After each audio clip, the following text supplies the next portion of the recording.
Hello, best of your listeners, and welcome to the best real estate investing advice ever show. I'm Theo Hicks, and today we'll be speaking with Beka Shea. Beka, how are you doing today? Hey, Theo. I'm awesome. Thanks for having me. Yep, thanks Appreciate for, you. absolutely. Thanks for joining us. Looking forward to our conversation. A little bit about Beka. She works full-time with the real estate investing mastermind group, Seven Figure Flipping. So if you're watching on YouTube, you can see her shirt with Seven Figure Flipping on it. She started investing in 2013. Her portfolio consists of 60 rehabs as well as over 120 wholesales. She is based in Philadelphia, Pennsylvania, and her website is sevenfigureflipping.com. And that's the number 7, not spelled out, just sevenfigureflipping.com. So Beka, do you mind telling us a little bit more about your background and then what you're focused on today? Yeah, I would love to. So I went to college for mechanical engineering on an ROTC scholarship, got out, did 4 years in the Navy, went to work in mechanical engineering for about 7 years doing commercial construction, energy efficiency work, and got tired of traveling all the time. I mean, I was traveling like 75% of the time for that job. Loved the work. And so I had always wanted to flip a house, and I was pregnant with my third daughter. And when I was on maternity leave, I was like, let's just do this, because that's obviously what you're supposed to do on maternity leave is not just tend to your third child, but flip a house. And it went really well. And so I started growing that business. The first year I rehabbed 3 houses. The next year I rehabbed 6 houses. And then I set this goal to rehab 12 houses, 1 a month. And I joined this real estate mastermind, 7 Figure Flipping, to help accelerate that growth. It did. It kind of like, skyrocketed my trajectory. And I ended up doing wholesaling as well. So like you said, I over the past 7 years have rehabbed about 60 houses. I've wholesaled around 120 deals. I have 12 rentals. And then last year, an opportunity came up to come work full-time as the membership director at 7 Figure Flipping. And I jumped at it.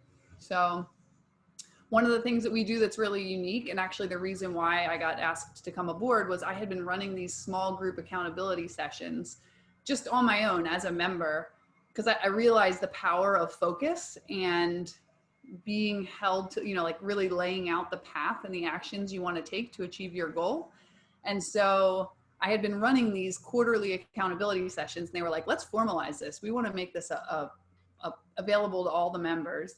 And so that's what I do. I'm kind of a process and accountability ninja.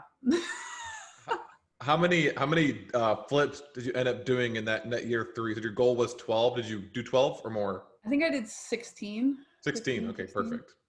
And that was because of this mastermind group, right? Yeah. Perfect. So I guess a timely question is, how do we replicate the benefits of these in-person mastermind groups virtually without being able to see people in person? And you need to talk about it in regards to the overall mastermind group, or you can even talk about it more kind of specifically to these small accountability sessions you were talking about. Oh, this is great. So, because this is on my mind all the time. We normally, as part of our mastermind, we do quarterly meetings. So we had right now we went on a cruise in February, and it was amazing. And then coronavirus hit. And so we've had a virtual event in April, and we just had a virtual event in July. And then we're having this huge conference open to the public in October, Flip Hacking Live, which is like just amazing and awesome. And so we're going virtual. And yeah, you really run into this idea of, first off, entrepreneurs are really scatterbrained. Hence your podcast is only like 25 minutes. Their attention spans are tiny. And when you can get them to go away to a conference and be locked in a room, you get more of their attention. So that's, I think, the one struggle we really hit right now is when it's virtual, how do you engage them? So some of the things that we've been doing are providing content, like short bursts of content, followed by engaging things like quizzes and games and breakout sessions where they can talk to each other. I think it's really important now more than ever to have that small peer group that you can connect with and share with. So you're able to do breakout sessions like on a, like how do you do breakout sessions virtually? How does that work?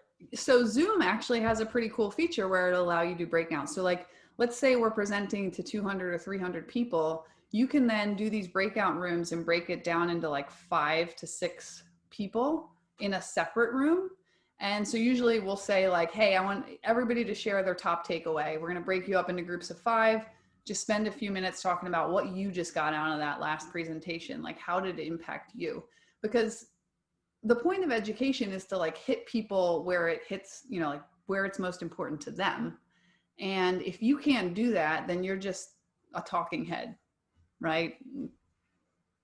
What about do you have any examples of quizzes or games? Maybe games. Let's go with games. What are some games you've done or plan on doing at these virtual events? So right now we have 2 groups. One's like the runway group is for people just getting started in investing, and that just opens and closes.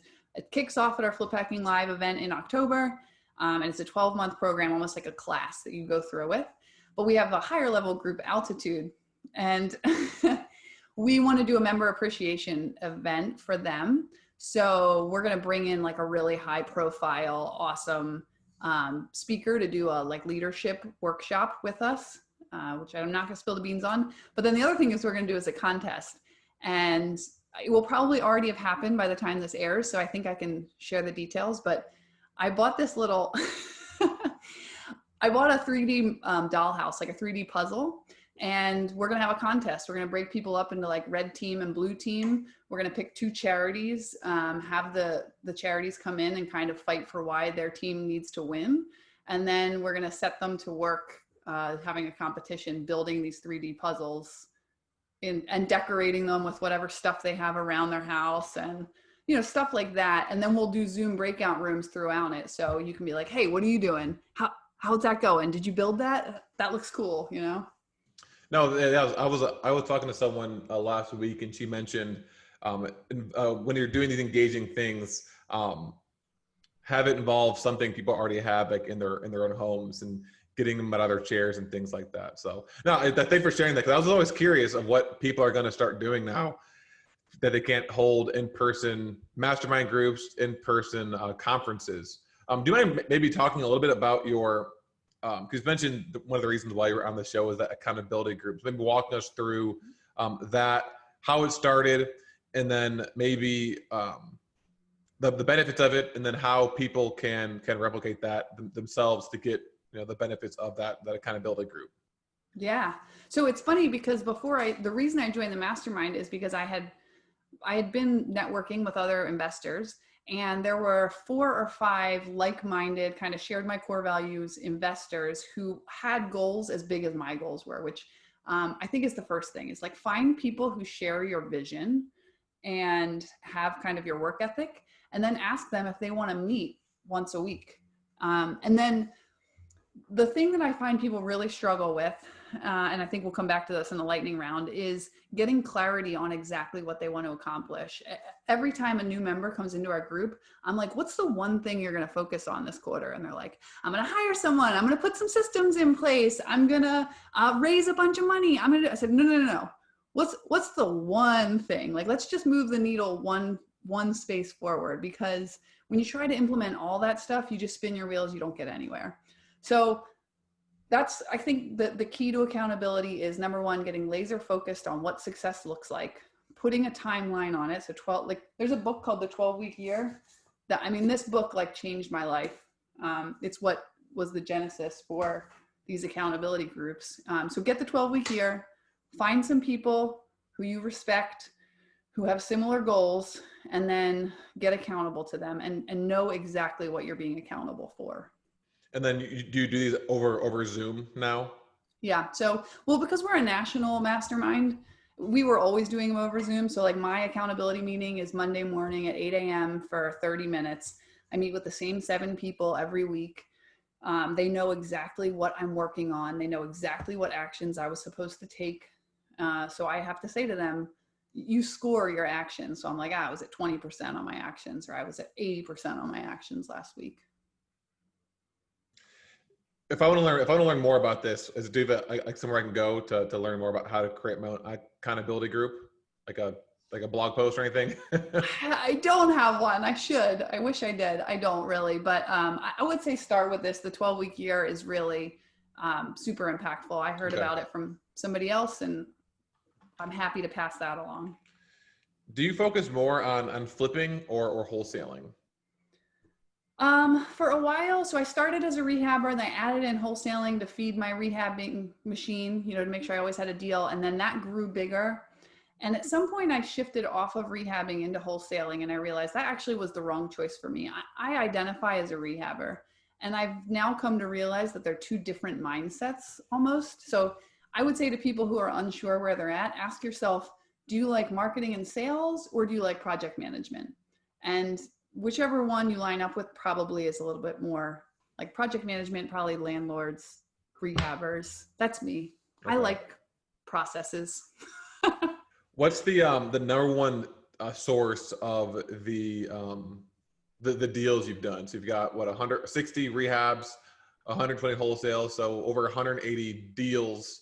What's the number one way you've gotten these deals? It was probably direct mail or bandit signs. But I do marketing consulting on the side for some people. So I can tell you that marketing is a very living animal. And actually I wrote a chapter on marketing in a real estate investing book that's coming out in the fall. And what I would say is understand where you live. So probably if I have a minute to give this advice, when you're looking to do marketing, consider the mindset of the people you're marketing to. So I always say, if you're rural, the things that usually work are like bandit signs, direct mail, that stuff where it feels like you're a local person to them, and they can trust you, right? There's a lot of skepticism in the rural communities. Whereas when you're in the city, if you put a bandit sign up, you're one of 1,000 signs that are junking up their eyeballs. They don't really care about that. They want speed. They want efficiency. You're probably going to have better luck with PPC, SEO, the online cold calling methods. I think that's solid advice. All right. What is your best real estate investing advice ever? Focus and then take action. Important action. I guess I like it nice and simple and to the point. All right, Beka, are you ready for the best ever lightning round? Let's do it. All right. First, a quick word from our sponsor. Okay, besides the book you just showed us, what's your best ever book? The Obstacle is the Way, because I find that so much of this journey this past 7 years has been mindset, just constantly resetting my mindset when I get beat down or things don't go the way I want. So The Obstacle is the Way by Ryan Holiday. If your business were to collapse today, what would you do next? Marketing analytics, not just in real estate. For all kinds of companies. Tell us about a time you lost money on a deal, how much you lost, and what lessons you learned. Do I have to? You don't have to if you don't want to. I lost $90,000 on a rehab once. It was a $500,000 price point ARV in a nice area, a nice kind of suburban area. And the septic system failed, but it was on an acre lot. And I, to that point, had assumed, hey, if it's an acre, I'll be able to find a place to put a new septic system in. And I couldn't, it didn't perk. So I was stuck with this house that had a failed septic system, and I had designs for holding tanks, and I sold it like that, but I had to basically discount the property around $100K, and I held it forever. And so what was the kind of the main takeaway there that you applied to future deals? If it has a septic system, always get an inspection and always have the perk test prior to buying the property. Now let's get a little bit more positive. Tell us about a time you made the most money on a deal, or the best deal you've done if it wasn't, making a lot of money. Tell us about that deal. The best one, I would say, because it was easy and I made a ton of money, was a $65,000, almost a wholesale. I bought the property, I did very minimal work, cleaned it out, replaced the roof, and sold it and made $65,000. How'd you find that deal? Marketing. I don't know what channel it came in off of though. Okay. And how'd you find the buyer for that deal? MLS. So I always list my properties on the MLS, and I always hire another agent to do it because I get way too emotionally involved. Do tell us about a time that you got way too emotionally involved on a deal and why you decided to use an agent. I mean, reply to inspections. Every time. I have literally almost blown up deals because I get so angry at the reply to inspection. I'm like, this house is perfect. It's so much better than everything on the market, and you want $6,000 of repairs.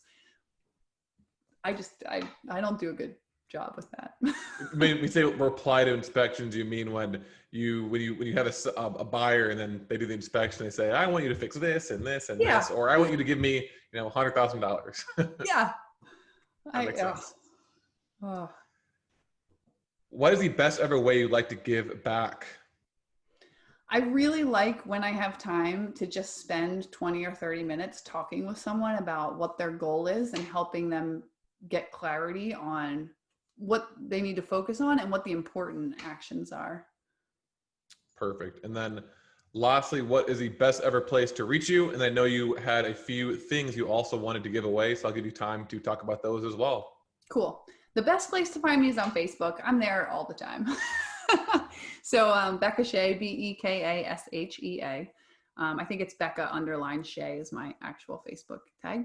And then I use a project management software called Asana, which is great for task management.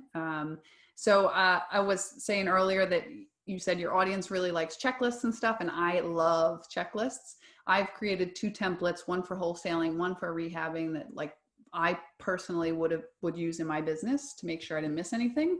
I will give those away. They will be at 7figureflipping, the number not spelled out, 7figureflipping.com/Asana, ASANA, 7figureflipping.com/Asana. And I'm hoping that I can get my IT person to do that right after the show. And then what about your event? You kind of mentioned it briefly, but do you want to talk about that as well? Yes, we have Flip Hacking Live coming up, which is going to be a 3-day virtual event, which is going to be crazy. You talk about engaging people. We actually hired this company they do Tony Robbins events. And so it's going to be insane. All the speakers are going to come together and present to you directly like you're in there, and your face will be up on a monitor. And as much as we can make it feel like you're in person, you will be there. But the real reason you should come is because of the content. All the flippers and wholesalers I know who are doing like hundreds of deals a year, we're going to be coming there and sharing whatever their superpower is. So I guarantee you'll get at least one gold nugget out of it. Flip Hacking Live. Flip Hacking Live. Perfect. All right, Rebecca, well, I appreciate coming on the show and sharing your best ever advice with us today. We talked about how to best do mastermind groups, accountability groups, while not being able to, and meetup groups, why not in person. And so you talked about how, entrepreneurs have really short attention spans. So it's really great to just kind of lock them in a room where they can't do anything else. Whereas now they're in their homes. And so you don't really know if they're paying attention or not. It's really hard to get them to pay attention. So you said that ways to do that is to provide shorter bursts of education as opposed to just kind of lecturing at them for the entire time. And then in between those short bursts of content, doing engaging things like quizzes, games, breakout sessions. You can do breakout sessions on Zoom, which is interesting. And then you talk about contests, your 3D dollhouse creating contests. So that's pretty interesting. And then obviously quizzes as well. You talked about your accountability group. And so you said find people who share your vision and have the same work ethic as you, and ask them if they want to meet once per week. You said you do yours every Monday at 8 a.m. for 30 minutes to get a great way to start the week. And he's mentioned that it's important to get clarity on what you want to accomplish. So accountability groups can help you with this. You can't just hear yourself say, I want to raise a bunch of money this month. Whereas if you're in an accountability group, you can get more specific on the 1 or 2 things you want to do that quarter. These you can also do over Zoom. And I realized you kind of brushed over it a little bit, but scoring your actions. So you said that you give yourself like a 20% or a 50% based off of your previous week's actions. So I thought that was cool as well. Helpful. For marketing, most of your deals come through direct mailing and bandit signs. And you said that you need to understand the mindset of your target demographic. So if you're, the two examples you gave were rural versus urban. So in rural areas, direct mailing and bandit signs work better because your end customer might be not as trustworthy. They want to build a relationship with you, right? They want to know who you are, and they want to be more it's going to be more personal and kind of longer term. Whereas in the urban areas, they don't want, bandit signs. There's millions of bandit signs everywhere. They're probably getting 10 pieces of direct mail every single day. So SEO and pay-per-click advertising works a lot better. And your best ever advice was to focus and then take important action. And then at the end, you gave us the website to get the free content, which is sevenfigureflipping.com/Asana. And then your event in October. So Beka, thank you for joining us. Best ever listeners, as always, thank you for listening. Have a best ever day, and we'll talk to you tomorrow.